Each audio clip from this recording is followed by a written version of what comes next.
também, né? Eu acho que em termos de cirurgia reconstrutiva, é microcirurgia e o Lizarow, né? São as duas coisas que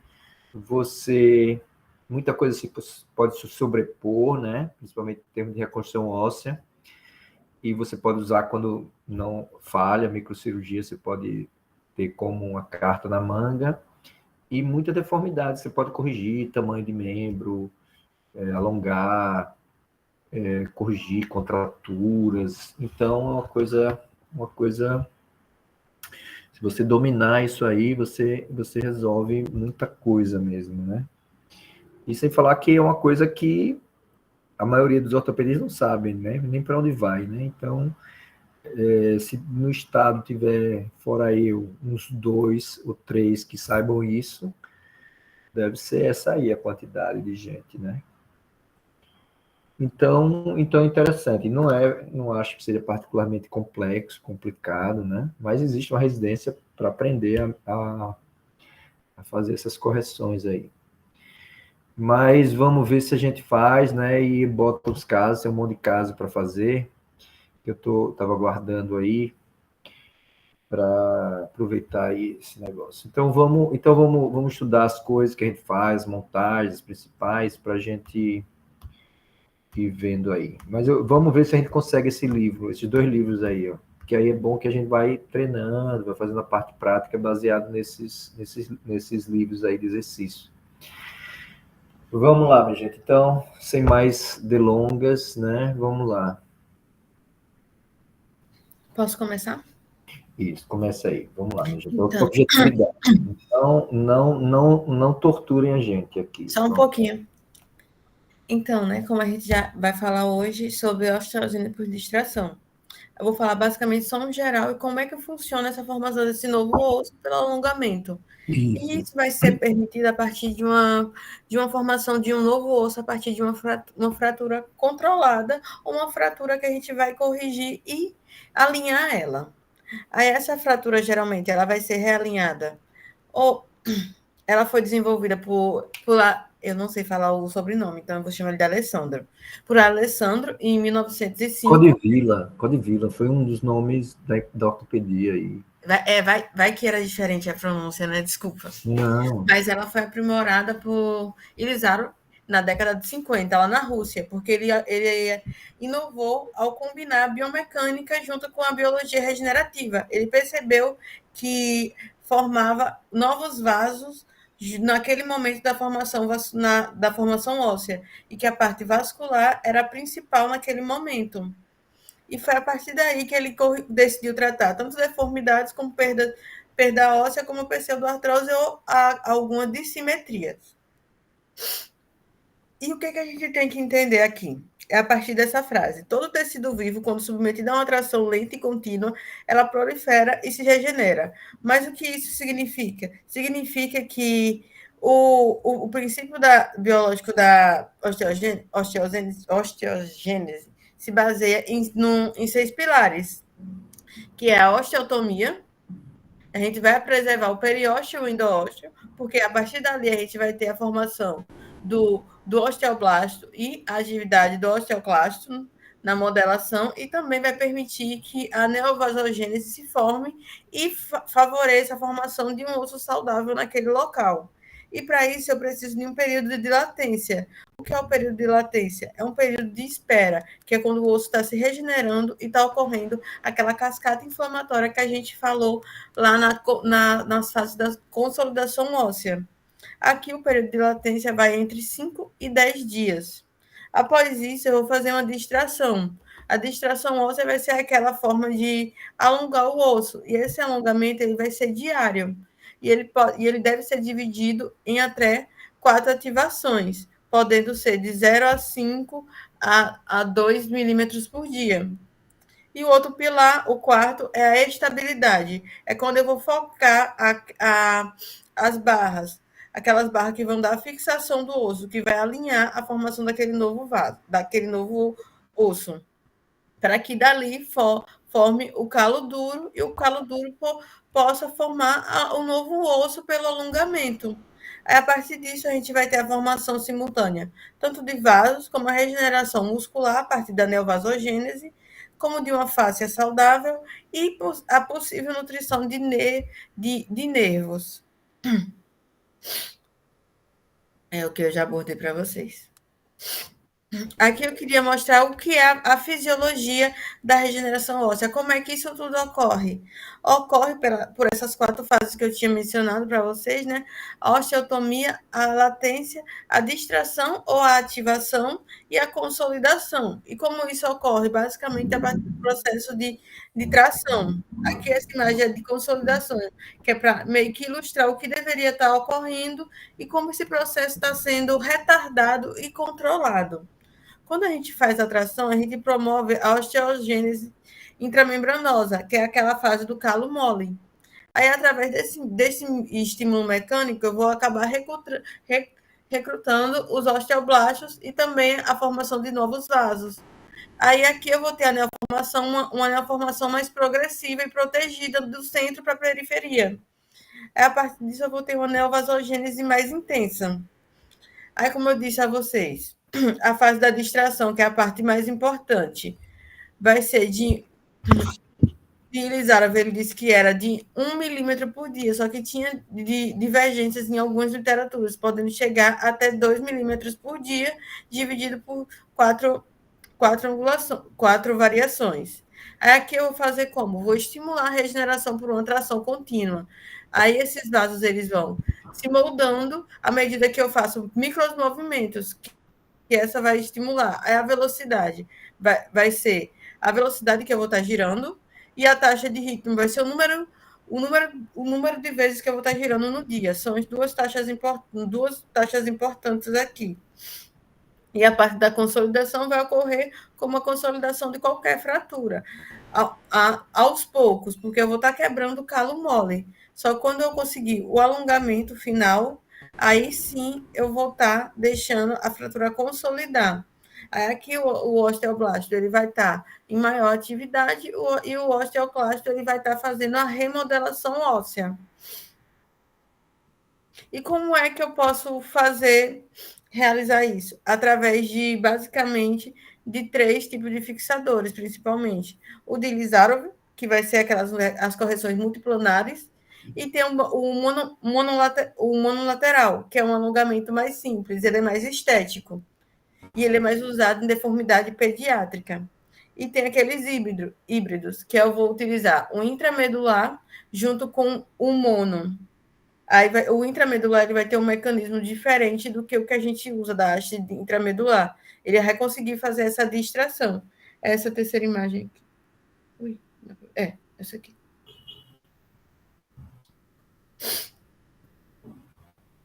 E o que é que eu tenho que entender aqui? Que existem os parâmetros técnicos nessa técnica, né? Que é a latência, e essa latência ela vai variar de acordo com a idade. Uma criança ela tem um osso mais maleável, então a latência dela vai ser menor, vai ser de 5 dias. Já o adulto ela pode se estender até 10 dias, para que o osso ele consiga se estabilizar melhor. E a distração, que eu já mencionei a vocês, que vai ter que ser dividida, o ideal é que ela seja dividida em 4 vezes ao dia, que vai ser uma distração mais controlada e menos dolorosa para o paciente, e também entender o índice de o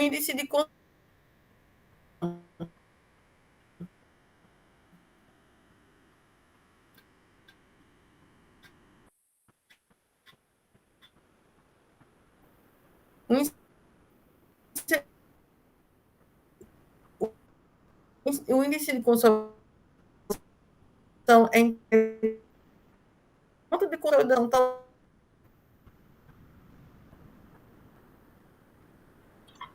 Rapaz, está travando muito para mim aqui.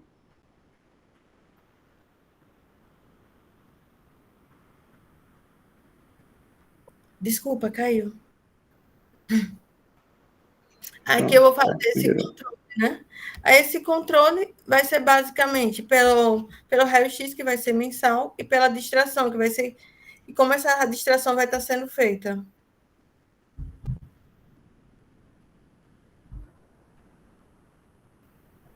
Tá dando para me ouvir? Eu vou fechar a câmera para ver se para de cair. Aí aqui, a parte do critério da retirada vai ser com base na regeneração, se ela vai estar sendo uma regeneração homogênea ou não. É basicamente isso, de uma forma geral. Acabou, Alex. Então é isso, né? Então, frisar aí essa parte, né? Então, na verdade, você tem uma latência para você deixar formar um calo mole, né? E aí você vai alongar em cima desse calo. Aí depois, quando você parar de alongar, esse calo vai começar a ver a consolidação, né? Então, na verdade, a osteogênese de extração é você alongar esse calo mole para depois ele consolidar. Então, você tem que deixar esse calo mole formar, né? E varia 7 dias, 10 dias, e depois você vai alongar, e tem controvérsias, né? Quanto alonga por dia. Geralmente, a gente alonga 1 milímetro por dia, e 1 milímetro por dia, aí você pode dividir até 4. 1 milímetro é uma volta completa da rosca, aliás, da porca, né? Então, ela tem um passo que, se você girar ela toda, ela vai alongar 1 milímetro. Então, você pode dividir isso em 4 vezes. Isso aí é mais no intuito de diminuir a dor, porque às vezes, principalmente no transporte ósseo, os fios vão rasgar a pele, né? Então, como é que se diz? Então, aí você divide para ser menos doloroso, né? Mas se aguentar, ou às vezes o paciente não consegue, não tem quem faça, só. Aí, enfim, entendeu? Aí você vê como é que vai dividir isso, né? O ideal é cada 6 horas girar 1/4 da rosca, para que no final do dia tenha girado tudo. Então, é mais ou menos isso que é a osteogênese de extração. E tem outros componentes biomecânicos, né, que ele permite um pouco de movimento, um movimento sadio, que não rompe o calo ósseo, né, e que estimula o calo ósseo. Você pode caminhar, você pode fazer isso, tudo isso estimula pela elasticidade do aparelho, né? Certo? Então tá bom, vamos lá. Vamos agora os componentes, para vocês entenderem, né? E depois a gente vai começar, já fez vários, né? Mas a gente vai começar a partir de agosto, a gente vai marcar toda quarta um caso aí de Lisaro para fazer. Vamos lá. Vamos lá, fica a parte dos componentes. Essa parte é um pouco abstrata e meio chatinha, mas vou tentar não torturar ninguém, prometo. Isso, não tortura, tenha dó. Usei como referência esse manual, né, e também algumas partes do Rockwood. Isso, só uma observação na aula de... Você ficou muito tempo num slide só, falando um monte de coisa. Lembre que tudo que você falar, você tem que botar uma imagem, tem que, entender, jogue, porque a pessoa vai se perder, você falando, tem que estar sempre mostrando alguma coisa do que você está falando. Então, não se passa um tempão no mesmo slide, entendeu? Você está falando um monte de coisa, tem que aparecer, dá trabalho, mas tem que ser uma aula, tem que ser assim, tem que ser muito ilustrada, né? Mostra tudo que você falar, você tem que mostrar. Enquanto você está falando, você está mostrando que você está exemplos do que você está falando. Vamos lá. Então, ilustrar mais aí a aula. Vamos lá, né? O Elisaro, fixador externo circular, né? Que ele tem esses anéis planos. O anel plano é importante porque você consegue sustentar bem a cabeça tanto da porca que vai passar ali, quanto o parafuso, né? E você permitir que o fio de Kirchner ele consiga se apoiar na superfície do anel. Porque se você tivesse uma superfície abaulada, provavelmente iria entortar, né? Isso ia causar uma distorção que não iria contribuir para o processo de extração óssea. São anéis que suportam até 150 quilos, né? Esse pode de peso. E as finalidades deles são justamente essas: sustentar o fio de Kirchner, formar uma unidade funcional, porque 2 anéis desses aqui, né, juntos, unidos, formam uma estrutura, né, e aí, sendo acopladas, vai formar todo o sistema do Ilizarov, e também sustenta as demais, porque cada uma dessas vai contribuir para a sustentação das outras, tendo visto que elas vão se comunicar por aqui. Bom, um anel, né, geralmente, via de regra, são dois semianéis que são unidos ali, né? Também temos os anéis completos, mas geralmente são dois semianéis que são unidos por porca e parafuso, né, como mostra aqui. E geralmente você tem para crianças e para adultos os tamanhos, né, 80 a 140 milímetros para crianças e 150 a 240 aí, geralmente para adultos. E o que se preza, né, é que esses anéis, essas extremidades que se conectam, estejam na mesma altura, né, tanto nesse lado aqui quanto no lado oposto. Tendo em vista que se um lado tiver maior do que o outro, consequentemente ele vai se articular com o de cima e com o de baixo, né, que está imediatamente acima e abaixo dele, de forma desbalanceada, e a partir disso também você tem um processo que é disfuncional quando você vai alongar esse osso. Bom, aqui como mostrei, né, os anéis em peça única, que eles têm algumas vantagens. Você tem um anel que ele é mais leve, consequentemente, como ele não tem áreas que vão se articular com outro semianel, né, ele tem 6 orifícios a mais. E a principal desvantagem dele é que é um anel que você não consegue montar ele e desmontar. Então, consequentemente, você prendeu ele ali, acaba que fica uma estrutura totalmente fixa, e a gente sabe que quando passa a porca e o parafuso, você prendeu, você não tem como ficar toda hora desenroscando aquilo ali, porque vai ter a chance muito grande de diluir o parafuso, né? E nesse caso, pode danificar a estrutura. Os semi-anéis também são principalmente utilizados, né, para formar uma construção oval. Aí você utiliza bandeirinhas, né, deixa espaço entre eles, e principalmente na reconstrução de pé, que você tem que usar um pouco mais do processo da angulação para fazer a reconstrução. A parte de bandeirinhas também é muito importante na região de tratamento de deformidades angulares, quando você vai utilizar a pseudartrose e fraturas que são desviadas, porque você tem que tentar abrir um pouco mais a estrutura. Bandeirinhas são basicamente acessórios que você consegue expandir um pouco mais esse arco, né, esse cilindro ali interno, para você conseguir manusear e fazer com que o paciente tenha um pouco mais de funcionalidade naquela região. E você também pode associar um anel completo, como está aqui, a um semi-anel, para você formar, por exemplo, imaginemos que de cá para cá vem um fêmur, né, e aqui tem um joelho e aqui está a tíbia. Para um paciente, por exemplo, com a fratura metafisária, que é interessante que se tivesse um anel completo aqui, ele não conseguiria mover a articulação. Né, mas aqui você liberando essa parte aqui da extremidade, o paciente conseguiria mover. Então, no caso de fratura metafisária, né, é importante. Bom, temos também anel de 5/8, né, que também se preza nessa questão da articulação. Ela pode restringir o movimento caso seja um anel completo. Então, se você utilizar o anel de 5/8, que é esse anel aqui, você consegue, né, modificar a circunferência normal e permitir mobilidade do paciente. Eles falam que o anel de 5/8 ele não tem tanta rigidez, né, não suporta tanto peso quanto o anel completo. E a partir disso é sempre interessante que você associe anéis de 5/8, como mostra aqui, a anéis completos para que você tenha uma melhor, né, rigidez dessa estrutura.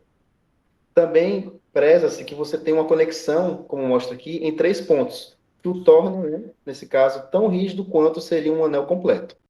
E é muito importante, principalmente quando você vai avaliar partes moles, que, por exemplo, você precisa mexer nessa estrutura aqui nessa região. Então, você deixa aqui essa parte mais fixada, e justamente onde você vai precisar manusear, você acaba deixando essa parte aberta, né, livre para poder fazer esse manejo. Aqui de forma bem breve, um semi-anel, né, com essa extremidade mais curva. Eles falam que é basicamente um anel que tem exclusividade no membro superior, principalmente nessa região aqui do deltoide, e é um anel de 5/8 com uma extremidade um pouco mais angulada.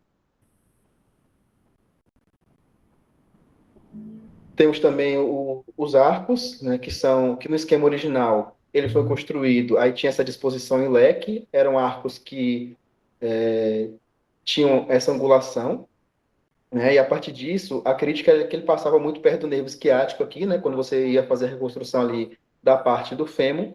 E na década de 80, ele foi mudado para arcos de 90 a 120 graus, em que nesse caso você agora passa chãs, né? 2 ou 3 chãs, como está na literatura, e a partir disso, na região subtrocantérica. E dessa forma você consegue passar mais distante, né, do nervo esquiático e conseguir fazer a reconstrução. A gente observa que ele tem paredes largas, e mais na frente vou mostrar um exemplo do que a gente foi feito, né, na última cirurgia, a gente utilizou um desse aqui. Parafusos e porcas, né, são estruturas importantes, porque você tem que fixar todos os anéis, né, e unir um ao outro, e são estruturas que se preza que toda vez que você vai passar um parafuso em uma porca, você aperta o máximo possível, sem deixar nenhuma folga. Temos diferentes tamanhos, né, o de 10, o de 16, o de 30. Usamos mais o de 16, o de 10 seria muito pequeno para conectar dois anéis, o de 16 consegue fazer isso tranquilamente, ainda deixa um espaço de folga para você conseguir colocar a porca, e o de 30, que geralmente eles são utilizados para você colocar outros acessórios, porque ele seria longo o suficiente para conectar os anéis e ainda associar alguma outra coisa aqui para você, né, construir algo mais complexo. As porcas, né, como o Dr. Alex já tinha falado, temos de 3, de 5 e de 6. Essa aqui é a completa, a de 5 é a que mais se utiliza, e a de 3 são porcas, é chamada de meia porca, né, porque ela é metade da completa. Como ele falou, né, cada passo é 1 milímetro e cada 1 milímetro é uma volta. E é por isso que é tão importante nessa porca ter esse passo de 1 milímetro, porque a partir do momento que o paciente, né, dá um quarto de volta a cada 6 horas e completa uma volta em 24 horas, né, ele consegue fazer esse aperto para fazer com que o anel consiga transladar nessa região e promover a distração óssea. As hastes, né, nossas hastes rosqueadas, são as estruturas que estabilizam os anéis. As principais utilizadas são as hastes longitudinais, como está mostrando aqui, né, que é o principal conector. Elas também têm um passo de 1 milímetro, ou seja, para se igualar ao passo da porca e conseguir fazer essa mobilidade. Elas suportam a carga axial. E uma coisa interessante é que, à medida que essas hastes elas vão crescendo, ela perde a capacidade de sustentar peso e ela fica um pouco mais suscetível a força torsional, né? Então acaba que você tem que às vezes associar as estruturas, né, para poder deixar essa haste um pouco mais rígida. E o que se preza são que pelo menos 4 hastes estejam distribuídas igualmente aqui nessa região para você conseguir ter uma boa estabilidade. Aí a regra é que você conte o número de orifícios e divida por 4, né, como a gente pode ver aqui. Tem 3 entre essas duas hastes, 3, 3, 3, ou seja, elas estão igualmente distribuídas e isso faz com que o peso, né, seja igualmente distribuído entre elas. E outra regra é que você tem uma distância entre os anéis, entre esse anel e esse aqui, que seja menor do que a distância, né, com o diâmetro do anel, para que também a estabilidade seja preservada e o anel não sofra, né, forças torsionais que poderiam deformá-lo. Aqui são outros tipos de... Em vez de botar uma barra muito grande, é melhor botar um anel no meio e dividir o tamanho da barra, né? Porque senão realmente vai ser menos estável, né? Então, sempre que a gente está muito distante, a gente bota anéis no meio também. Vamos lá.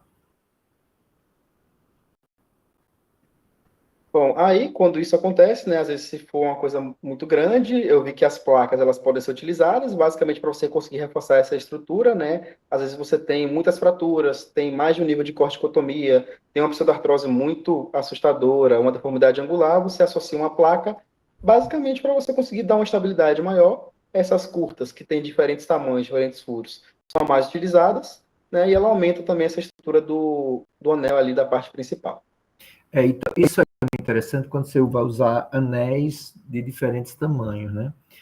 Porque às vezes você, por exemplo, sei lá, na parte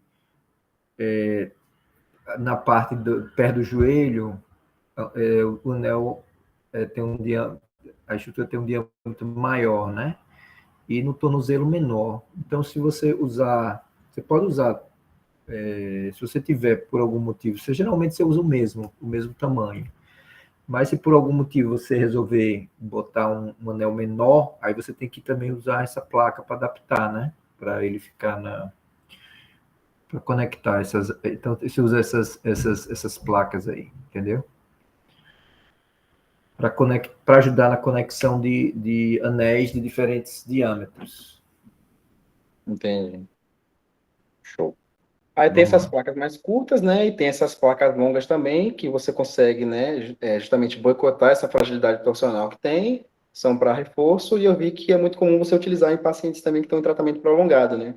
E que geralmente estão com anéis de diferentes diâmetros, como o Dr. Alex acabou de falar. E temos também essas placas retorcidas, que eu vou tentar dar um zoom para ver melhor, que são essas placas que tá vendo que tem um anel, né? O anel está no plano horizontal, e a gente tem uma placa longa que ela está no plano vertical, né? Longitudinal e o plano aqui transversal. Essas placas torcionais, elas basicamente transferem um plano. Você vê que aqui ela tem uma extremidade deitada e aqui ela tem uma extremidade em pé. Então, ela transfere isso aqui para cá, né? Então, transfere a força de horizontal para vertical para que você não tenha, né, nenhuma deformidade angular que vai agir também nessa conexão. Temos as conexões também, que na construção que a gente fez, a gente também utilizou, que são basicamente acessórios, né, que você consegue posicionar uma haste, um parafuso, também consegue conectar anéis distintos, um anel completo, um semi-anel, ou também um anel de 5/8, e acabam, né, reforçando o anel, às vezes quando você quer distribuir um pouquinho a mais de peso, e também você consegue colocar outros acessórios, porque você conecta aqui, né, e consegue fazer outras construções com bandeirinhas e associar outras coisas, também passar um chãs ali no meio, né, como fizemos na nossa construção. Aí, como você tem que fixar os chãs em alguma coisa, né, você acaba fixando essas conexões. As bandeirinhas, a facilidade das bandeirinhas é que elas podem ser colocadas em qualquer local, né, pode girar em torno do próprio eixo. Temos as macho, né, que tem a haste aqui e a fêmea, que estão disponíveis para você conectar parafusos e também conectar essas hastes a partir do sulco delas. As dobradiças, né? Também temos macho e fêmea e construções que requerem angulação. Também, novamente, você conecta ela de um lado, né? E a partir do momento ela tem outro orifício que você consegue fazer essa associação de outros componentes para poder fazer uma construção cada vez mais complexa. As dobradiças, você pega 2 dobradiças dessa, bota e bota uma haste de um lado e do outro, né? Aí você vai variar o ângulo entre os anéis com isso. Então, isso é interessante quando tem contraturas, aí você vai corrigindo, né? Então, a dobradiça vai acertando. Então é interessante. Então, a dobradiça é para isso, para corrigir deformidades, né? Porque, por exemplo, se tiver um valgo na perna, então as articulações não estão paralelas. Aí você vai botar os anéis paralelos, né? O anel de cima paralelo ao joelho, o anel de baixo paralelo ao tornozelo. Então as hastes os anéis não vão estar paralelos entre si, né? Então aí você vai conectar eles dois com as dobradiças, porque à medida que a correção for sendo feita, essa haste vai tendendo a se endireitar. Inicialmente ela vai estar angulada, mas depois ela vai acabar certa, né? Reta. Então, entendeu? Então esse buraco aqui é para você conectar 2 dobradiças diferentes e bota um parafuso prendendo as duas. Entendi. Certo? Aí tem 2 hastes, né, que são passíveis de serem colocadas, né? Isso, bota a haste em uma e na outra e bota. Não. Ou se você for prender diretamente no anel, você usa o macho, a dobradiça macho para prender no anel, e a outra faz. E depende da situação, né? Vamos. Uma estrutura muito importante são os parafusos, né, para você fixar o fio de Kirchner. Eles servem, né, para essa comportação dos fios de Kirchner, que a gente tem que ajustar em uma força muito maior, né, para poder fazer aquela transfixação ali do fragmento ósseo e permitir a distração. Nós temos basicamente 2 tipos, né? Tem esse que tem o sulco e tem outro que tem o orifício. Eles não tem tanta diferença, eles falam que um fio de 1,5 se fixa melhor ao que tem o orifício de 1,8 milímetros, se fixa melhor ao que tem o sulco. Eu não sei se tem alguma diferença prática diretamente nisso, mas eu sei que essa estrutura é importante porque você consegue, né, garantir com que a extremidade que está aqui esteja bem fixada, a extremidade que está no osso esteja bem fixada e a oposta também esteja, né? Para que você tenha esse processo ali balanceado da distração óssea. E tem esse aqui, que é ainda mais interessante, que é um mais especial, que quando você não tem espaço nos orifícios aqui adjacentes, você consegue colocar ele, né? Porque ele não toma muito espaço e tem esse formato mais comprido e consegue fazer a fixação do fio de Kirchner. E, por último, tem as moças, né, que também fixam os fios. Elas são alocadas, têm a facilidade de serem alocadas em locais que não tem orifício. ou seja, você não precisa de um buraco para poder colocar. E nós temos dois tipos, as de lado duplo, né, que comportam 2 fios de Kirchner, e as moças destacáveis. A desvantagem das de lado duplo, apesar de carregar 2 fios, são que elas têm que ser colocadas diretamente no anel antes de você construir a estrutura. E as destacáveis, né, como o próprio nome já diz, você consegue destacar e mudar o local dela, mas as duas, né, continuam trabalhando nesse processo também de fixar os fios.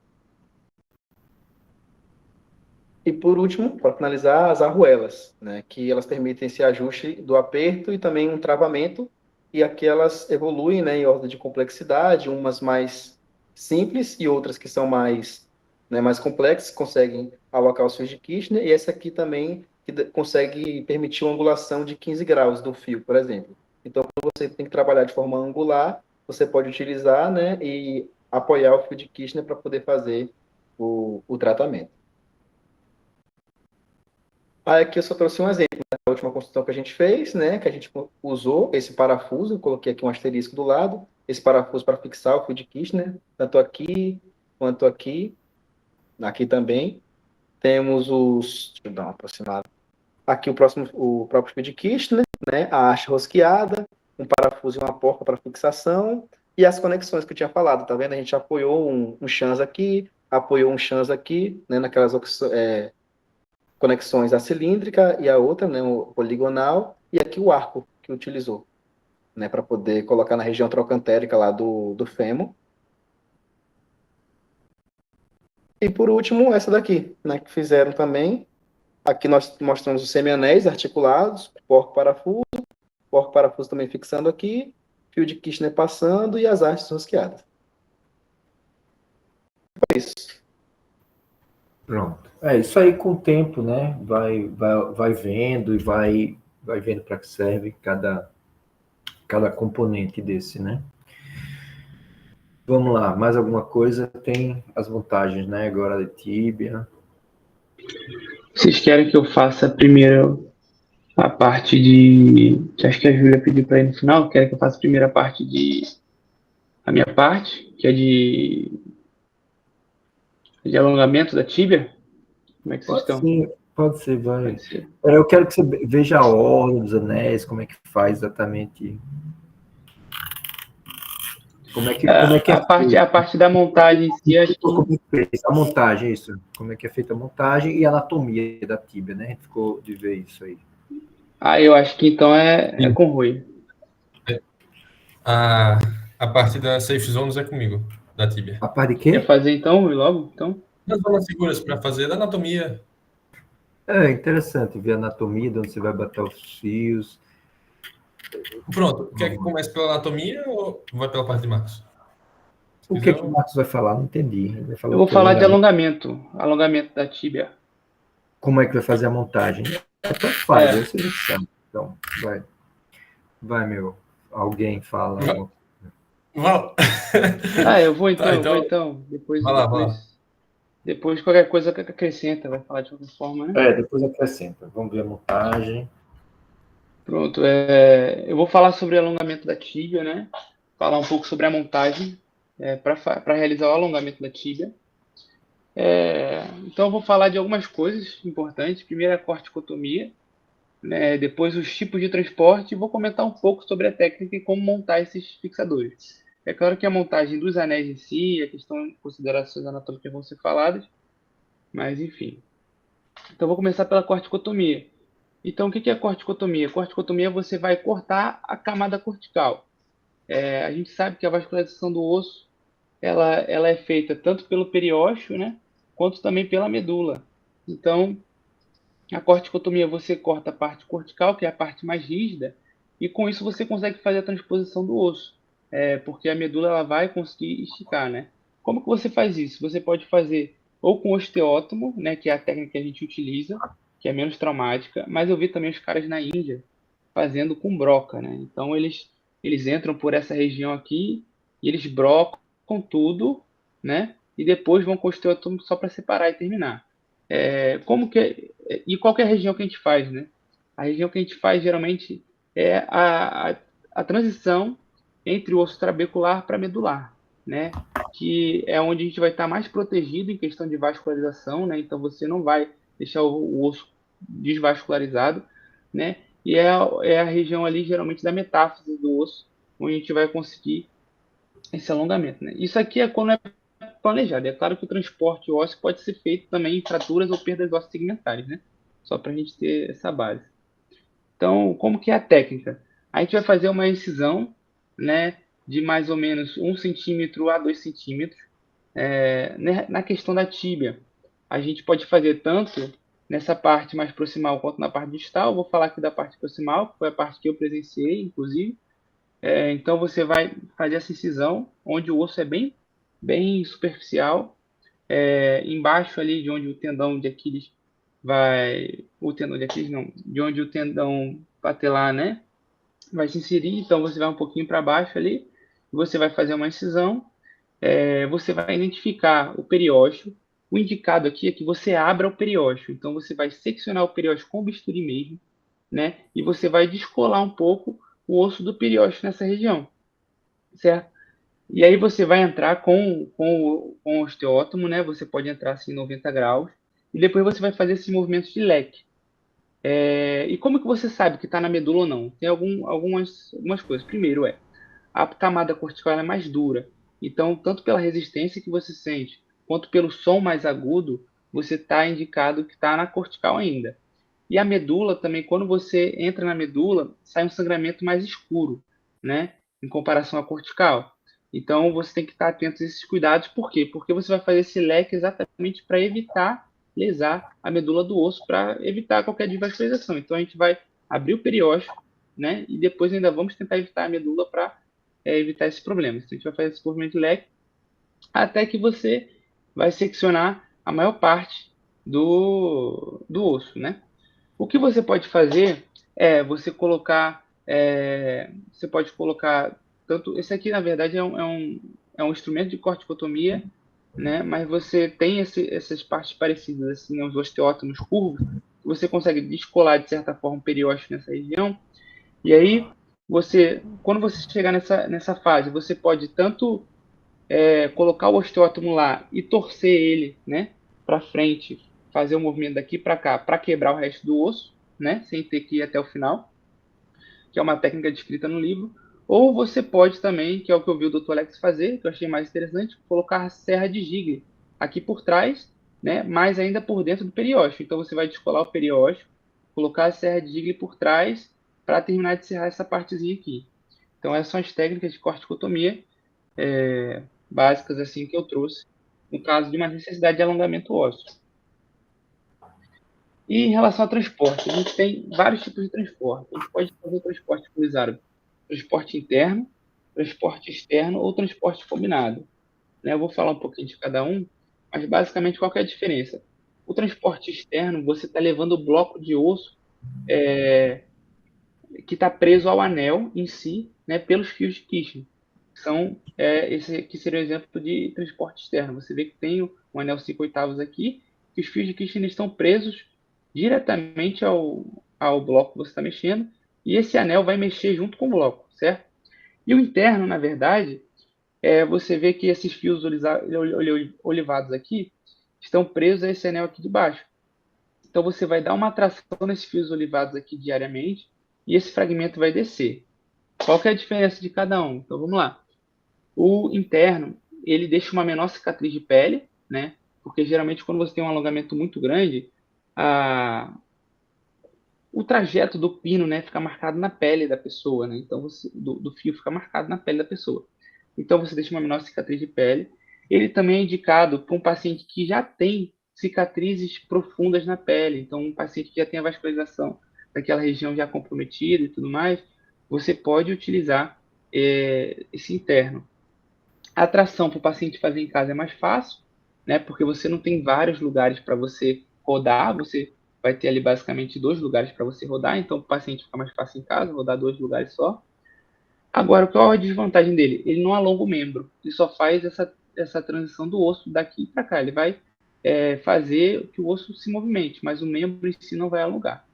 E ele não tem força suficiente para induzir a fusão óssea.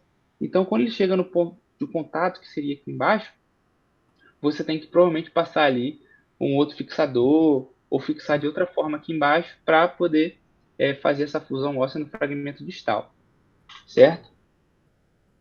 Então, aqui só para mostrar um pouquinho da técnica, né? Eu sei que não é tão simples assim, que vai ter as passagens dos pinos e tudo, mas só para como é que você faz isso. Os fios de tração você pode usar tanto os olivados, quanto você pode dobrar também o fio de Kirchner. Como é que você vai fazer? Você vai entrar na parte mais distal aqui, nesse caso, né? Você vai entrar na parte mais distal. Você pode ter a opção de pegar esse fragmento distal ou não, né? Só que pelo que eu entendi, quando você não pega esse fragmento distal, você tem a preferência de colocar um fio intramedular, né? Para poder impedir com que tenha erros de rotação ali e translocação. Então você vai entrar, quando o fio é olivado, você vai passar o fio, na verdade, de proximal para distal, quando o fio é olivado, né, por causa da oliva, que vão ser falado na técnica, então vai passar de proximal para distal e vai dar tensão por aqui, certo? Então o fio vai entrar daqui para cá e vai dar tensão aqui. Já nesse fio daqui, você pode entrar tanto assim quanto assim, né? Então você poderia entrar assim, né? Você entra de proximal para distal, também pode entrar, saiu lá, e aí você vai dobrar aqui. Aqui ele fez um rabinho de porco aqui, né? Mas outra técnica também descrita é que você faça um gancho, como está aqui. Você faz um gancho para prender nessa cortical, certo? E a partir daí você coloca esse mecanismo aqui, que seria um mecanismo que vai fazer essa tração. Isso. É um parafuso que tem uma ranhura. Você encaixa aí dentro. Né? Isso. É o parafuso com ranhura que o Gabriel mostrou, né? Eu acho. Isso. Pronto. E aqui é uma outra técnica também que você pode fazer. Outra coisa, né? Aqui você vê que o número de anéis é reduzido, né? Porque você vai ter anéis proximais e distais, mas você não vai ter um anel no fragmento que está sendo movido. Aqui também é a mesma coisa, você vê, nesse caso aqui ele passa mais intramedular, né? Tem um anel proximal e um anel distal, ele usa roldanas aqui, certo? E aqui nesse caso daqui, ele só pega a cortical anterior, né? Com esse fio, ele vai com um fio só, ele vai passar aqui está o zoom, né? Ele vai passar, fazer esse laço, pegando a cortical, né? E vai passar para o outro lado. E aqui são hastes, que agora eu esqueci o nome. São hastes, esqueci, depois eu vou falar que tem na apresentação de novo. Mas são hastes que vão permitir o aumento do comprimento, né? Só que nesse caso aqui, como o esquema aqui é diferente, faz a tração aqui, essa haste aqui não tá para aumentar esse comprimento. Essa haste aqui ele vai ser utilizada da seguinte forma: você vai prender esse fio na rodana e vai prender na haste. A partir do momento que você girar para encurtar isso aqui, vai puxar o fio e, consequentemente, vai puxar o fragmento. Então, você vê que o mesmo mecanismo, né? O mesmo acessório pode outros mecanismos. Eita, foi mal, cliquei no link do YouTube. Pronto. Aqui está a técnica, né? Mostrando um pouco mais de perto. E também dá para ver aqui, não sei se vocês conseguem ver, que aqui estava com um certo desvio, certo? E como é que você conserta esse desvio nesse caso daqui? É que a fixação interna, essa técnica de transporte interno não é tão bom para corrigir deformidades graves, nem desvios graves. Mas nesse caso aqui, o que você consegue fazer? Você consegue apertar mais esse do que esse. Você apertando mais esse do que esse fragmento vai rodar, né? E ele vai alinhar de novo, certo? E aqui só mostrando que ele bota o fio olivado para poder fixar o fragmento na posição correta. Então, para evitar que o paciente, mesmo em casa, puxe mais um do que o outro e faça desvio de novo, né? Esse fio olivado aqui está travando o osso. Pronto, e o externo, né? Esse transporte externo, ele é mais fácil de realizar. É esse que a gente faz, geralmente, né? Eu nunca fiz o outro, não, nem vi fazendo o outro, esse tipo. É esse aí. Pronto. Isso aí que a gente vai fazer mais. E eu acho que ele é até melhor para deformidades maiores, né? Porque você consegue incrementar mais ele, mudar diversas formas o ângulo, né? Claro que a gente não tem os fixadores que a gente vê nos livros, né? Aqueles mais enfim, você consegue fazer várias coisas. Ele é mais fácil de realizar no quesito de você não necessariamente necessitar fazer uma abordagem, né, enfim, mais invasiva no paciente, você coloca os fios e vai fazendo essa tração. Ele consegue resolver tanto o encurtamento do membro quanto a deformidade simultaneamente, né? Então, conforme você vai ajustando, você consegue tanto alongar o membro quanto resolver a deformidade. Agora, o que eu vi é que nem sempre você utiliza em perda maior que 10 centímetros por alguns motivos, né? Enfim. Mas um dos argumentos que eu vi foi por conta da cicatriz que vai deixar na pele. Enfim, eu acho que pode ser utilizado em perda de 10 centímetros, Com mas a certeza. chance de complicação é muito maior. Eu já utilizei eu já utilizei num paciente com 12 centímetros. Como é que se vira uma perda óssea enorme e resolveu, né? Esse negócio de cicatriz, pelo amor de Deus, né? O cara tá com a perna estilhaçada, quem é que vai estar ligando para a cicatriz? O cara quer não perder a perna. Exatamente, concordo. Isso. Agora é um processo doloroso. O cara tem que ser Doloroso. histórico, senão ele pira, né? Então você Isso. tem que ficar enchendo o saco, porque esses anéis, minha gente, ele vai estar rasgando a pele, ele vai estar baixando, né? No que ele baixa, esse anel esses fios estão grudados no osso e ele vai baixando, né? Com o osso. Então, esses fios que está passando, ele vai rasgando a pele.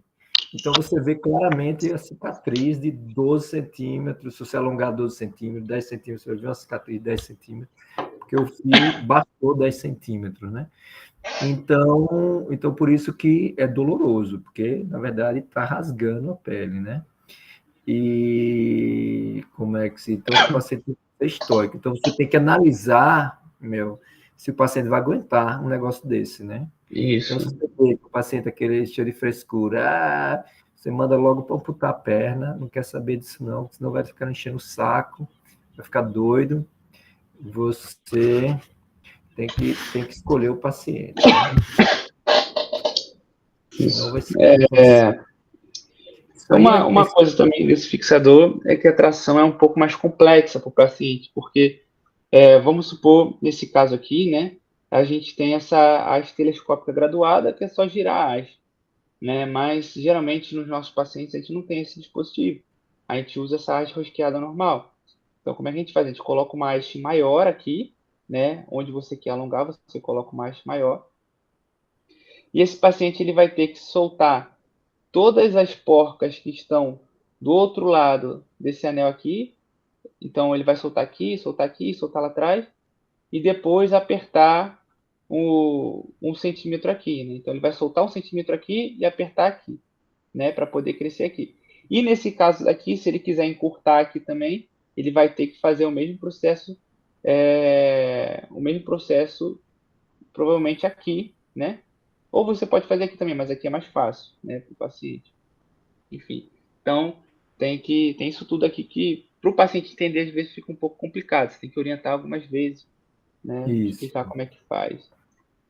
Transporte é diferente de alongamento porque tem mais variáveis aí, né?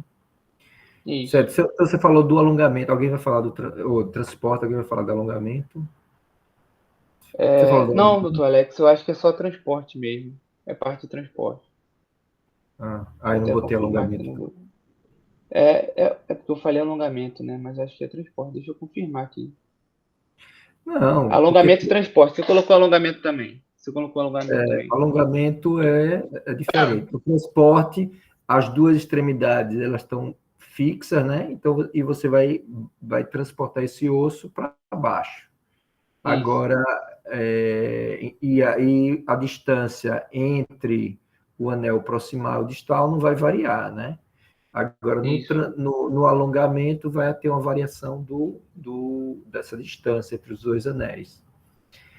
Então, vamos lá. Eu acho que eu não coloquei. O senhor colocou lá, mas eu não coloquei. Mas eu posso explicar depois a técnica de se fazer. Eu não coloquei nenhuma imagem, mas eu explico. Pronto, aqui. Alongamento é mais fácil do que transporte, mas vamos fazer. Isso, alongamento basicamente, assim, para vocês entenderem logo aqui, é só que esse osso não estaria com essa perda óssea aqui, né? Então, em tese, você estaria alongando nessa região só. Não é isso, doutor Alex? Isso. Enfim. Aqui, acho que vai ser comentado pelo Rui, né? Mas eu só quis comentar que geralmente o primeiro o primeiro fio, na verdade, ele vai entrar na altura da cabeça da fíbula, né? Mas no caso que a gente já fez com o Dr. Alex, a gente já quer colocar 2 anéis. Aí você pode até ir um pouquinho mais para cima, só que tem que ter cuidado na parte posterior dessa região aqui, que é onde está passando o ciático, enfim, os vasos. Então você pode até mais um pouco mais para cima, mas você não pode entrar na linha articular, então tem que ser sempre abaixo da linha articular.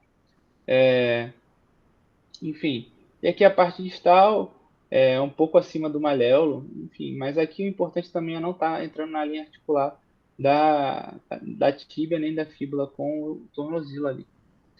Aqui é uma montagem, né, que dá para ver isso bem. Você vê que a parte que ele está querendo alongar é aqui, por conta dessas hastes telescópicas, né, então dá para ver bem uma montagem de como é que fica pronta, né, desse paciente.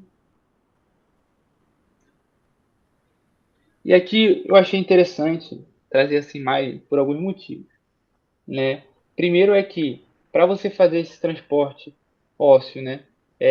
Eu vi nos vídeos da Índia que eles às vezes colocam os fios nessa direção mais horizontalizada, né? E colocam 3, 4 fios nessa direção horizontalizada e depois coloca só um para 90 graus, ou enfim, ou 60 graus, né?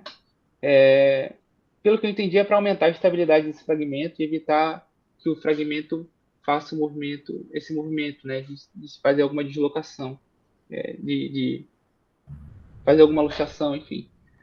Quando você está fixando, a angulação entre os pinos tem que ser de pelo menos 60 graus. Certo? Se você não conseguir, por problema de anatomia, etc., aí você tem que botar um terceiro pino. Então, o terceiro fio. Mas se você conseguir pelo menos 60 graus, já dá. Não, aqui ele conseguiu 60 graus, mas ele colocou mais fios nesse plano aqui. Colocou horizontal, né? Além dos pinos. Colocou mais isso para poder, pelo que eu entendi, foi para evitar que o fragmento descesse e entortasse, sabe, por algum motivo. Pelo que eu entendi foi isso. Porque você vê que ele fica em vários lugares. Né? Fica no mesmo plano. Isso, mesmo plano. Isso. E aqui a técnica combinada, que eu não vou entrar muito, mas eles indicam para grandes perdas, umas deformidades maiores, né? Quando você vê que tem alguma insuficiência de irrigação, né, de alguma região, enfim, e aí você não pode usar uma técnica ou não pode usar outra, ou quando tem cicatriz muito profunda. Então, geralmente, eu quero fazer, enfim, eu quero tanto pegar um fragmento proximal quanto um fragmento distal, mas eu tenho algumas limitações em alguma dessas regiões. Vou usar combinado. Basicamente é isso.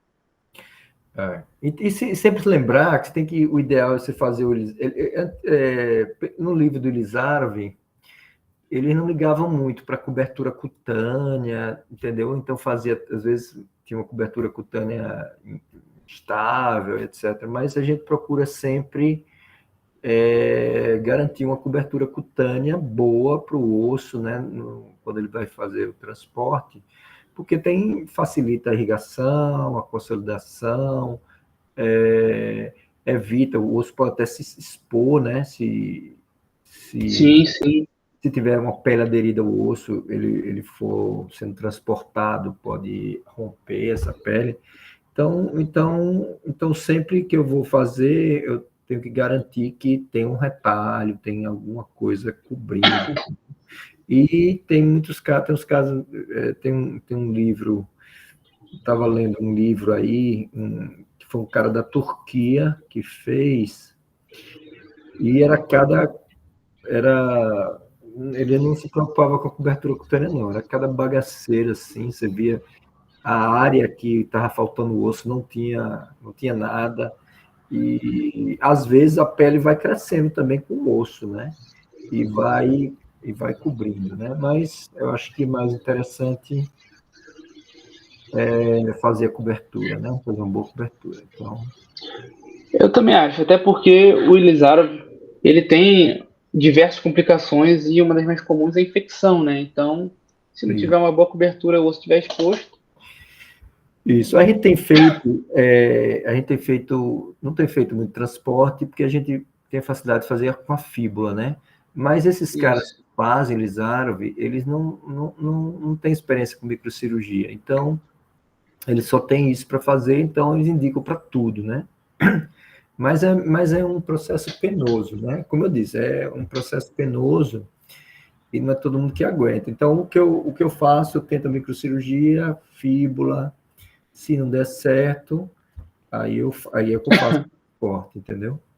Então, eu indico mais num caso. Mas a gente pode fazer alguns casos ali para vocês verem, né? Como é que faz e tal. Viu?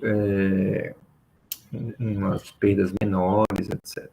Vamos lá, vamos em frente. Pronto. Então, basicamente, da minha parte que eu tinha que apresentar isso, só trouxe. Eu queria falar só duas coisas. Primeiro eu achei genial isso aqui para apoiar a perna do paciente. Então, você usa a própria estrutura do Lisarov, né, com aqueles semianéis, aqueles arcos, né? Aqui, então, achei isso aqui genial. Acho que a gente pode implementar isso aqui para a gente não ter que ficar colocando um monte de coisa embaixo da perna do paciente. Eu acho que isso aqui ajuda, vai facilitar a nossa vida. Durante Outra coisa, a montagem, é? Ele bota. isso, ó, se você for ver aqui, isso, durante a montagem. Eles utilizaram, ó, esse arco, como se fosse em U, né, grandão, conectaram um no outro, e aqui tem aquele que a gente colocou naquele fêmur que o Gabriel, inclusive, mostrou mais proximal, aquele semi-arco lá. Eu acho isso aqui interessante, que você apoia a perna do paciente quando você está trabalhando, não precisa colocar um monte de campo aqui embaixo, enfim. Melhora também a ergonomia para a gente. Pronto. E aqui outra coisa, só para a gente pensar que as perdas ósseas elas nem sempre são só perdas ósseas segmentares grandes. Tem outras formas de você fazer esse transporte, né? Então, isso aqui é uma perda até pequena, mas que você consegue fazer esse transporte aqui de uma cunha de osso. E aqui, eu achei interessante isso aqui, porque eu nunca tinha visto, né? Eu vi agora estudando, que você consegue pegar um pedaço da fíbula, né? Quando você não tem acesso à microcirurgia, da mesma perna, e você tentar fazer essa transposição aqui, né? É uma Isso possibilidade. aí eu nunca vi, mas tem muita gente aí que tentou e ninguém conseguiu direito isso. Não sei. Ninguém conseguiu, né? Deve ser bem complicadozinho, né? Eu também acho. Você tem que serrar a fíbula, né? E passar um fio olivado, e esse negócio tem que ir, então não sei como é que...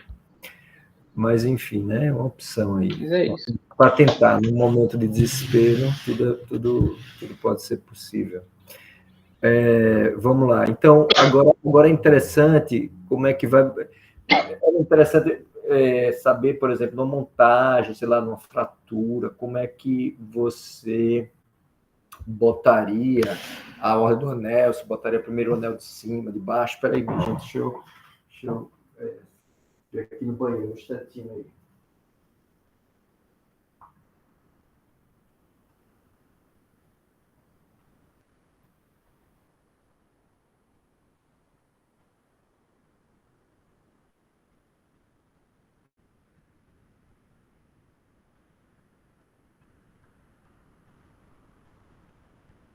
É a Quem vai semicro, pro É a semicro. Quem vai sábado? Eu vou.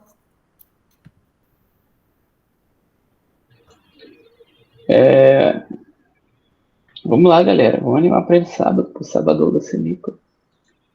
C7zinho, pô, vai ser massa pra caramba. Eu vou tentar ir, Rui, só que eu só sou liberado lá da enfermaria umas 2, 3 da tarde. Aí eu devo ir depois disso. Mas vai estar rolando, com certeza. Não tem jeito. E Heráclito? Queria ir, viu, Rui? Para fazer o sural. Tava sonhando. Eu vou pro sábado, domingo, essa porra. Pra se fuder logo. É isso aí. Calma aí, pô.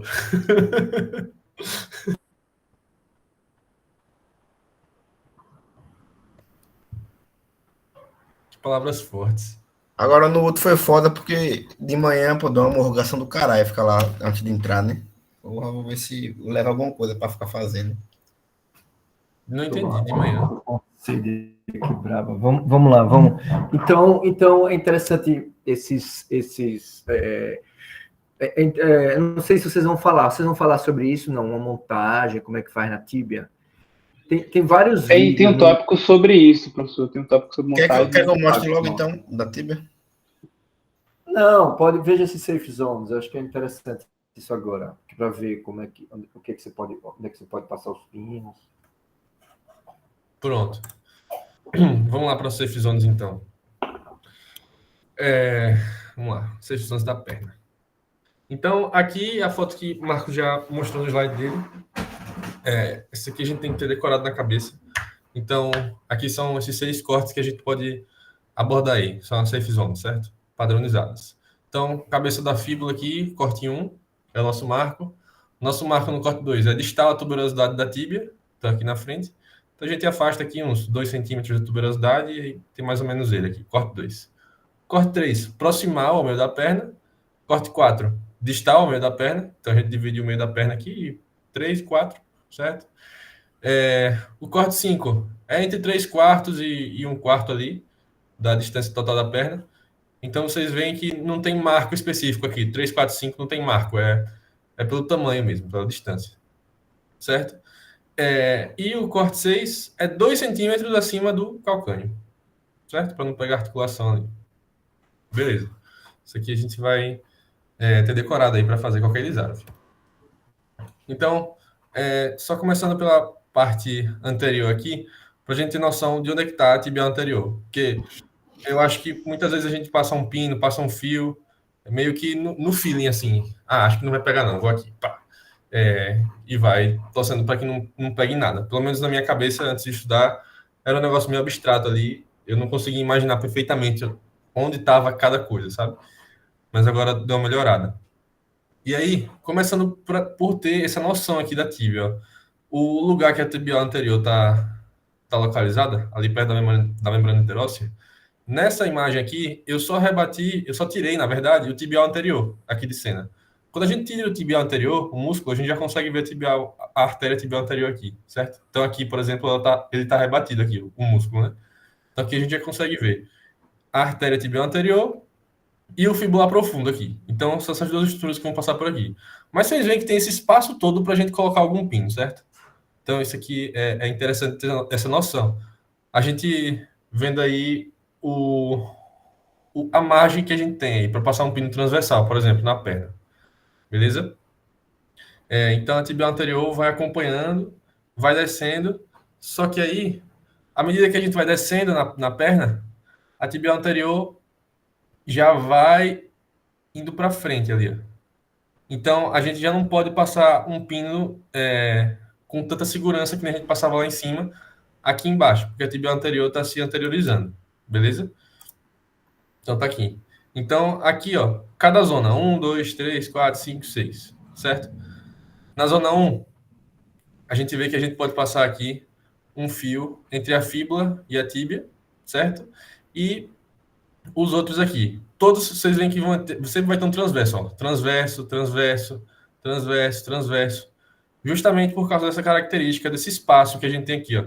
Entre a tibial anterior, certo? A artéria tibial anterior e aqui o osso aqui da tíbia, beleza? Porque aqui na parte posterior, aí a gente vai ter as junturas, né? A tibial posterior, o nervo tibial aqui, o nervo fibular superficial aqui, certo? Aqui eu vou mostrar a foto dele ainda melhor, mas só para vocês terem essa noção. Outra coisa importante, como o chefe falou, a gente tem que uma angulação perfeita entre dois fios é de 90 graus. Aqui é o perfeito. É tolerável até 60 graus. Então, entre 90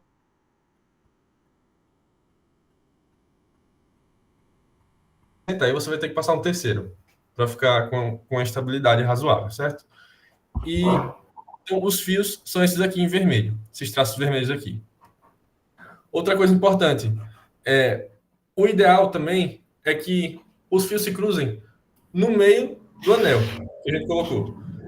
Então, não é como se o anel, porque a gente pode imaginar assim, vou colocar o anel assim no meio da perna. Não quer dizer que está no meio da perna que o fio está se cruzando no meio do osso.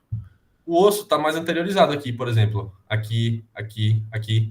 Então, o anel não vai ficar perfeitamente ao redor da perna, assim, que a gente imagina, né?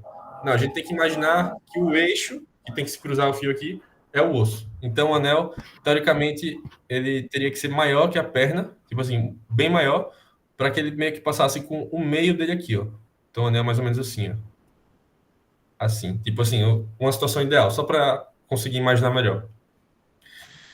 Pronto. Esses em azul aqui são os pinos que a gente pode colocar, e aqui são as posições mais seguras para se passar um pino, né?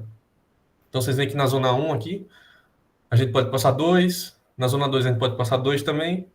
Na zona 3 e na zona 4 são as únicas zonas que a gente só pode passar 1, que é indicado passar 1. Na zona 5 e na zona 6 a gente pode passar 2 também. Beleza? Então, só um comentário aqui. Então, você vê que nessa zona 1, os vasos estão todos atrás, praticamente, né?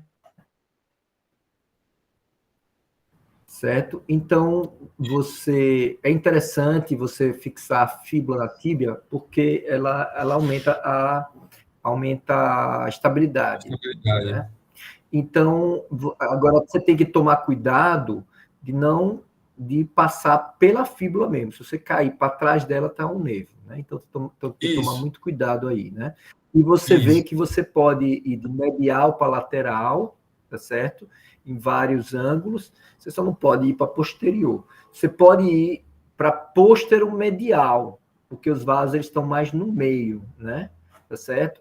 E no lado lateral tem o nervo fibular. Então você pode ir para a direção mais posteromedial. Então você tem que ter em mente mais ou menos o que você pode fazer aí nessa parte mais superior, tá certo?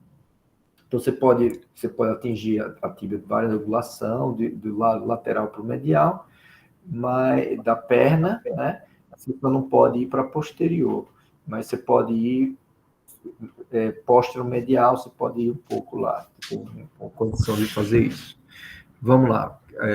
Qual é outro nível aí? O fibular comum está bem aqui atrás, como o chefe falou. Aqui eu coloquei essa foto lateral para a gente ter uma noção. Visão lateral aqui, ó. Então você vê que ele está bem aqui atrás e a gente tem essa margem aqui para fazer a colocação desse pino com segurança, né? A tuberosidade em relação à cabeça da fíbula vai estar sempre um pouquinho mais embaixo ali, ó, para a gente ter uma noção também. Aqui eu trouxe essa foto desse artigo aqui, que foi um estudo anatômico que fizeram lá em 2019. E ele concluiu que a margem segura para você passar um pino através da tíbia, um fio, perdão, 2 centímetros, até 2 centímetros abaixo do processo estiloide da fíbula, certo? Então, esse espaço aqui, você está seguro. Se você diminuir mais que 2 centímetros aqui de distância do processo estiloide, ou seja, do limite da fíbula, da cabeça da fíbula, você já vai estar propício a pegar o nervo, que vai estar cruzando aqui, essa parte, que está com o músculo aqui na frente, né? Mas ele vai estar aqui, ó. Aqui. Então, a gente tem 2 centímetros de margem aí para passar esse fio aqui, certo? Isso aqui é uma visão posterior. E aí, só para vocês terem essa noção aqui, 2 centímetros de processo estiloide da fíbula. Isso é importante, pronto. Né? Você vê que ele cruza, né? Ele passa de trás para frente no colo da fíbula. Então, professor, eu tinha visto que se você colocar numa rotação baixa, o fio de Kirchner, pode ser que ele empurre o feixe neurovascular para o lado e não perfure. Isso aí é verídico. Né? O que geralmente se você for devagarinho, né? Ele vai saindo do lugar, né? Mas não se tenta fazer isso, não. Então, muitas vezes você escapa de uma lesão neurovascular porque as estruturas vão saindo da frente, né? Mas você tem que saber onde elas estão e evitar, né? Você não vai para cima, né? Mas pode acontecer de algum engano, alguma coisa, então sempre vai devagarinho aí, né? Outra coisa que eu pensei era botar o estimulador de nervo assim no fio, né? Tocando no fio, alguma coisa assim, para, se ele passar muito perto do nervo, estimular, né? E a gente saber que está perto, vai mudar o lugar. pode tentar fazer isso. Mas vamos lá, então prestar bem atenção a esse nível, a tuberosidade, né? Vamos lá, o segundo corte aí. É o nível mais importante e o que exige mais cautela, assim, para se passar. Isso. Pronto. Ele dá muita estabilidade. Você está falando o quê? O 2, né? Então o aí... nível 1. Aí, Agora o o nível 2. 1. Sim. Nível 2. Pronto. Aqui, nível 2. Agora a gente baixou. O marco é distal a tuberosidade da tíbia. Aqui, certo? Então, o que a gente vai ter de perigo aqui de lesar? Aqui o nervo tibial posterior, tá?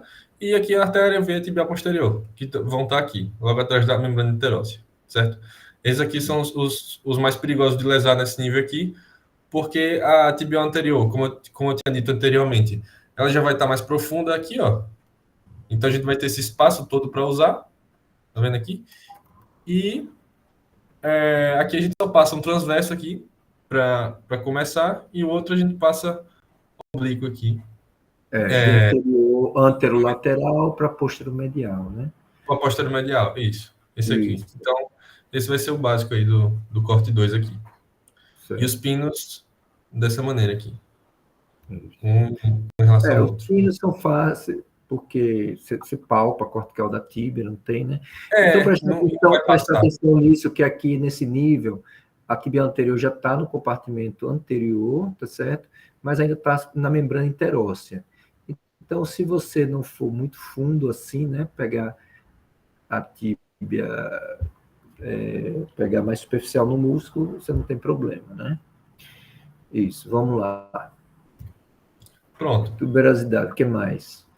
Corte 3 é mais ou menos a mesma lógica do corte 2, mas agora vai estar a membrana interóssea, né? A tibial anterior, mas a ideia é a mesma, né? É proximal ao meio da perna, o corte 3, e pronto. Basicamente então é essa orientação, né? Então você sempre passa o pino na zona da zona que você, como é que se diz, que está mais perigosa, aí você tem mais controle onde você vai entrar do que onde você vai sair, né? Então, se você tem uma estrutura, por exemplo, se você está passando pela fíbula, você vai passar da fíbula para a tíbia e não da tíbia para a fíbula, porque ele pode sair atrás, né? Não tem muito controle, tem um erro aí. Então, sempre, se você tem uma estrutura que você está tentando evitar, você tem que passar por ela. Então, por exemplo, aqui, quando você vai passar, você sabe que a tibial anterior está por aí, então é melhor você passar de lateral para medial, esse pino, né? Entenderam? Então, então você usa essa lógica aí. Vamos lá, vamos adiante. Então, aí, agora o meio, né? Isso. Certo. Agora, distal ao meio, né? Aí também é parecido. É a mesma coisa. Mesma coisa, né? Não muda. Esses pinos vão ser mais ou menos paralelos. Aí. Vamos lá. Isso. Aí, por aí já está mais difícil. Vamos. Vocês veem que aquela margem que a gente tinha da tibial anterior ali com a tíbia, a gente já vai perdendo quando vai descendo, né? Então, o corte 5 está meio aqui, ó.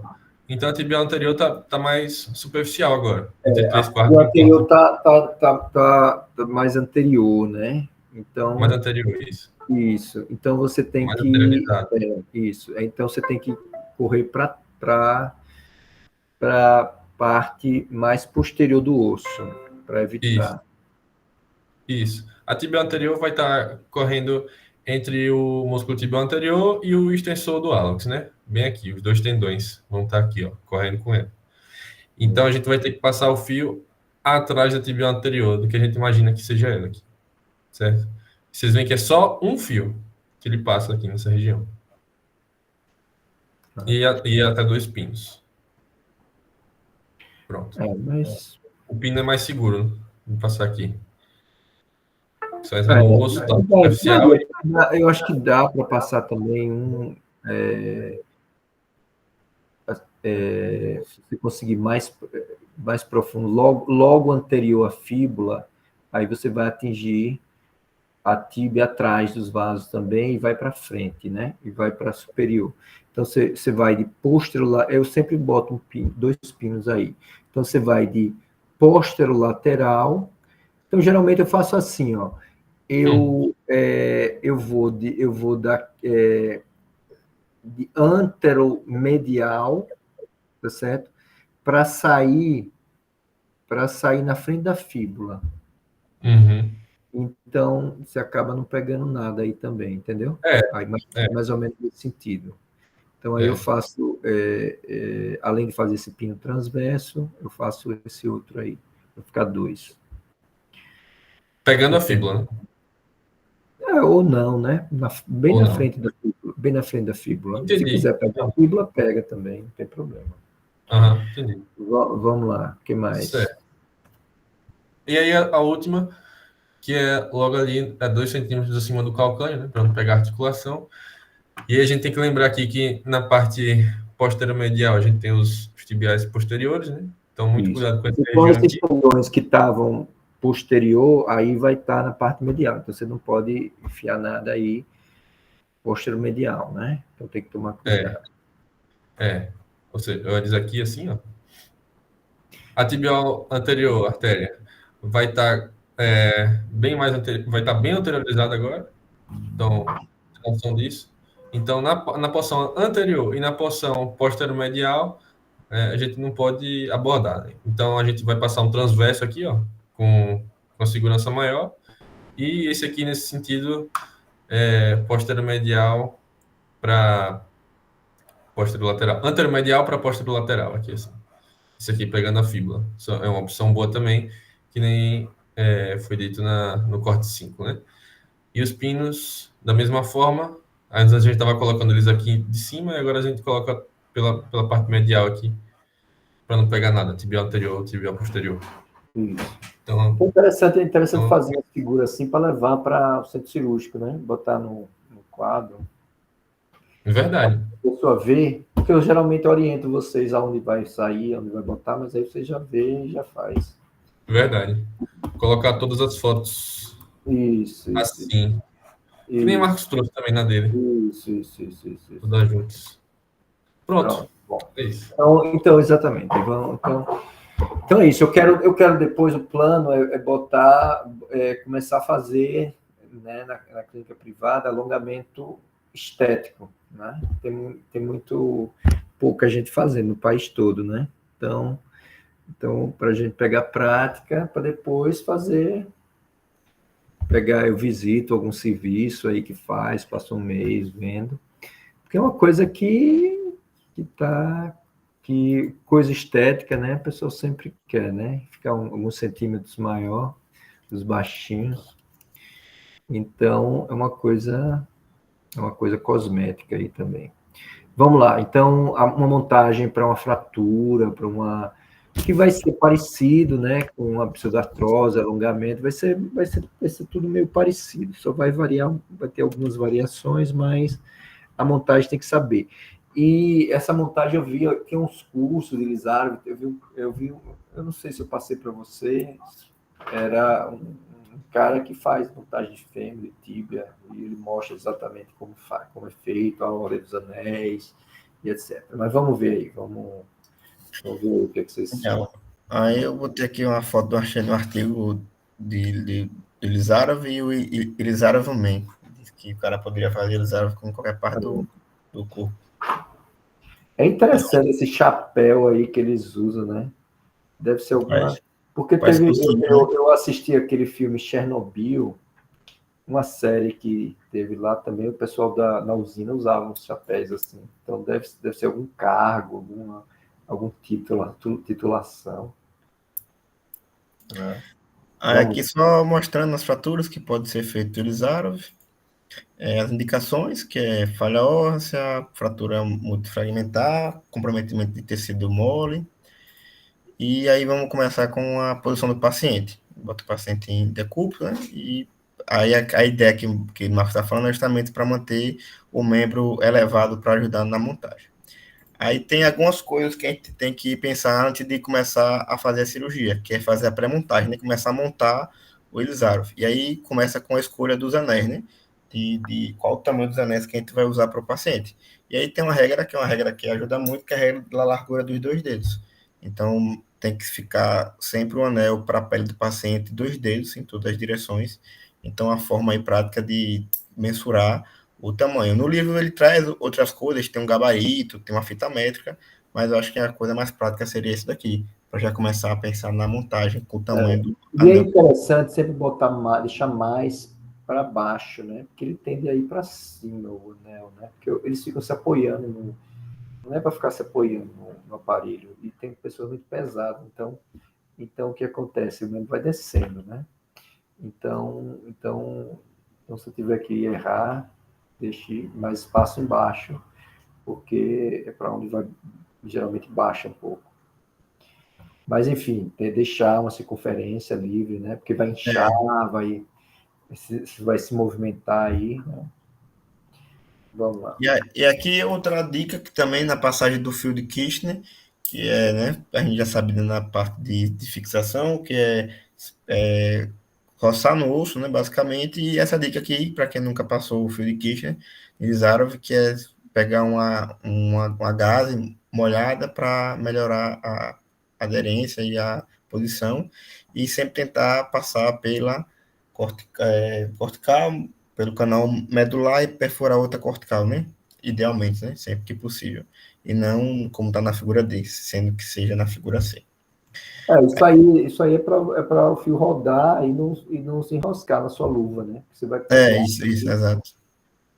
Vamos lá. E aqui eu trouxe uma montagem de uma fratura diafisária de tíbia.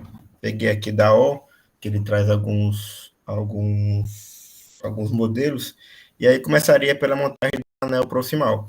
E aí já pegando o gancho que o Rui acabou de falar aí das safe zones, né, dos safe points, seria esse anel, que passaria aí o anel, né, não passando do fio, mas tipo o anel, ficaria mais ou menos aí no nível da cabeça da fíbula, paralela à situação do joelho, que seria nessa montagem aí, perto também da TAT, um pouco abaixo da TAT.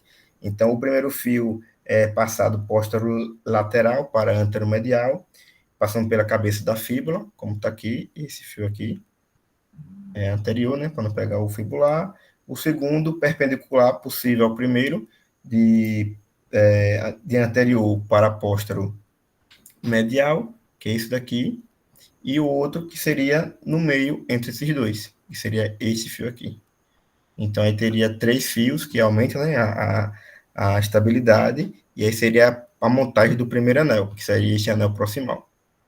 Aí, outro formato também que pode ser feito é usar 2 fios e 2 pinos. Esses 2 fios seriam aqueles primeiros, e os 2 pinos nesse formato de anteromedial, e esse aqui anteroposterior, que aí colocaria com o pino de Chan, né? As 2 montagens também podem ser feitas. Aí depois da proximal, a gente iria para distal, para a questão lá perto 2 centímetros acima do calcânio, como já foi falado aqui também. E aí a gente colocaria o anel próximo, né, na extremidade da sindesmose. O primeiro seria de posterolateral para anteromedial, através da fíbula, que seria isso daqui. Aqui é posterior, aqui anterior. E o segundo, mais perpendicular, que seria isso daqui. Quase tentando fazer 90 graus, né? Mas não chega a fazer, e evitando essa parte aqui da região anterior, que é que tem os vasos, o tibial anterior. E aí você teria a montagem do anel proximal e do anel distal. E aí, na região agora, avaliando a fratura, aí você colocaria os anéis, que seriam os intermediários, né? Entre a fratura, a parte proximal da fratura e a parte distal, de mais ou menos 2 a 3 centímetros do foco da fratura distal e foco da fratura proximal. Que seriam aquelas outras áreas, né? Mas focando mais como se fosse na parte mesmo diafisária, bem do meio. E aí conectaria essas Então, duas. quantos centímetros do foco você botaria esse anel? Então, 2 a 3. 2 a 3 centímetros. Pronto, então presta atenção nisso. 2 a 3 centímetros do foco, né? Tanto do foco proximal quanto do foco distal. E colocaria 4 barras de 4 hastes, né? De comunicação. Respeitando, né? Uma posição para ficar bem dividida. E aí, nesse esquema aqui, ficaria mais ou menos, acho que na zona 2, eu acho que seria. Se fosse naquele esquema. Aí é 3. 3, acho que 3. Que é esse intermediário.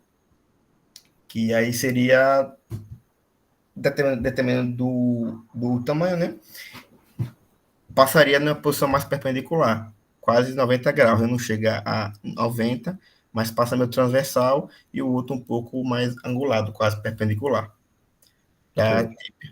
E depois a outra, 2 a 3 centímetros no foco distal da fratura, e aí também com quatro hastes lá no anel distal, que também seria esse pino transversal e o outro tentando ser perpendicular. Pronto, e aí teria a montagem do eixo do anel inferior, do anel proximal, do anel distal e dos anéis intermediários. O intermediário proximal e o intermediário distal.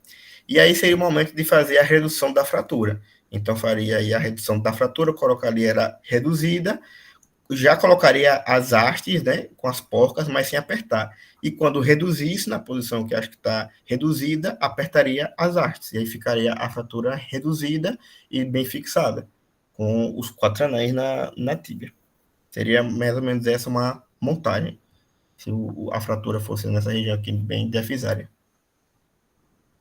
Aí eu trouxe alguns exemplos, essa aqui um pouco mais distal, mas eu trouxe uns vídeos também que traz, e essa daqui foi tratada só com Elisarov, então a fratura aqui até, né, bastante com grande energia, e foi feito o Elisarov e depois de alguns meses a paciente teve retorno sem perda de comprimento, né?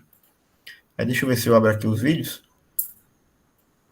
Esse aqui é um vídeo de that the rings are at the appropriate. E ele, primeiro, achei legal porque ele ensina meio que sem ser em cirurgia mesmo, né? Como fosse um treinamento. Então, os equipamentos aqui para dar a pressão, as pecinhas, né? Os componentes, e aí ele coloca uma tíbia, e aí ele vai dando as orientações das distâncias, de como funciona. Eu vou adiantando para também não ficar tão cansativo, mas aí dá pré-montagem, né, de onde é o local da fratura, qual haste tu vai usar, aí ele vai montando aqui nessa região, como se fosse o local que vai ser cortado, né, e aí aqui a passagem daquele fio anterior à cabeça da fíbula, aí ele vai paralelo, articulação, né? Articulação.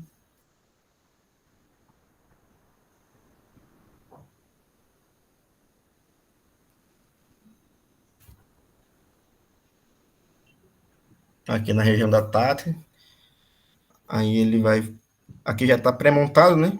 Que também pode ser feito, que como já sabe o foco da fratura. Aí aqui a parte distal também tem a marcação ali um pouco superior ao calcânio. Eu vou adiantando um pouquinho. Aqui ele já fixando lá a questão dos 2 dedos, né? Que seria na pele. Aqui ele está colocando diretamente no osso, porque não tem pele, né? Estou colocando assim, da distância que o arco tem que ficar da pele do paciente. Oxe, passei.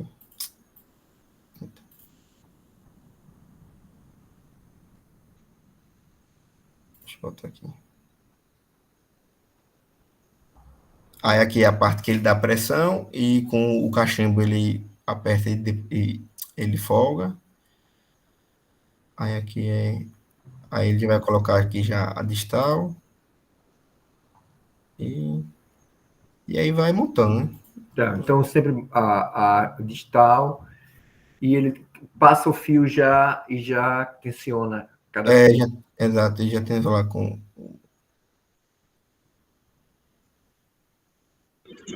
Isso aí eu acho interessante desse vídeo, que ele mostra como usar o fio olivado, eu acho. Ou não? Não, acho que nem esse. A gente tem o caso marcado, eu acho que tem que ser essa quarta a outra. Já é um Lizarov é uma fratura que Olha lá, aquele mostrando medial, hein? que, Mostra. que o osso está necrosado, vai ter que ressecar, fazer um transporte. Nós já vamos estrear aí os seus. E aí, ó, ele vai montando. Aí, esse aqui foi mais para treinamento, né? E eu trouxe aqui outros vídeos do YouTube mesmo. Deixa eu compartilhar aqui. Então, esses vídeos que é interessante vocês olharem, né? Saber. Porque isso Deixa eu aí não compartilhar. tem.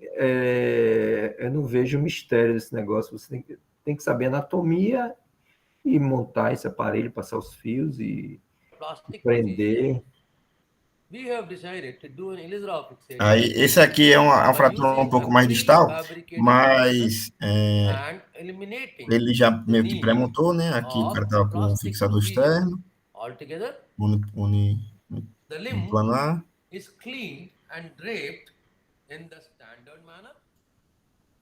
Deixa eu adiantar um pouquinho. Aí tirou o fixador. Vamos lá, a montagem. Então, a gente geralmente faz assim, já monta tudo, Já né? monta.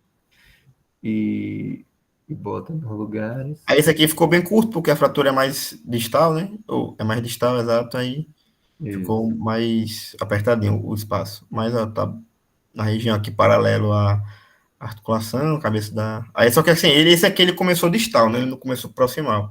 Ele fixou primeiro aqui embaixo, depois ele fixou em cima. Olha lá, passou meio que paralelo.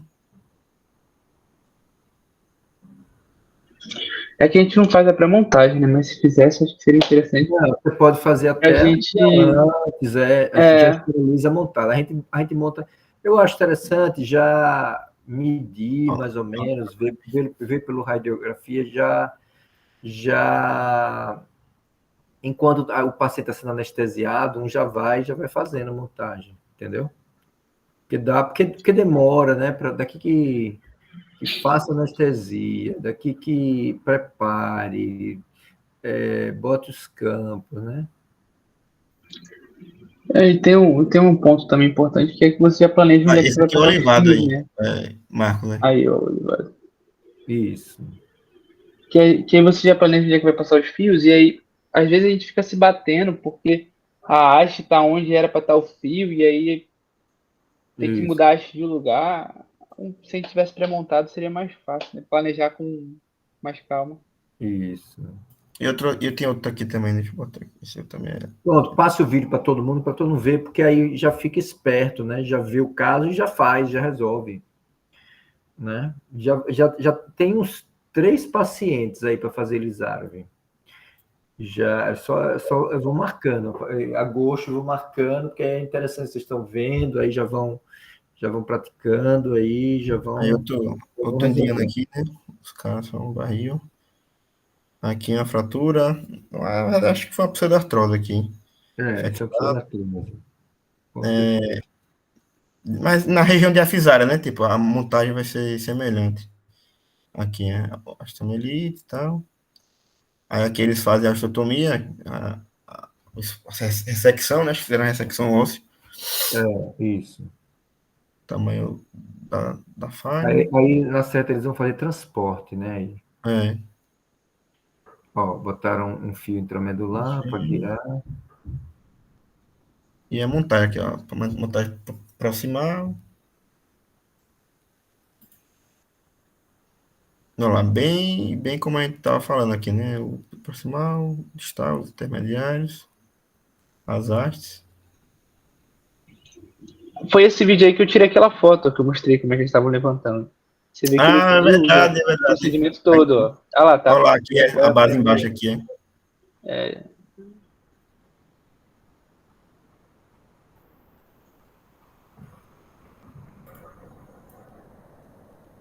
E aqui ele meio que fala um pouco, né, de como vai passar.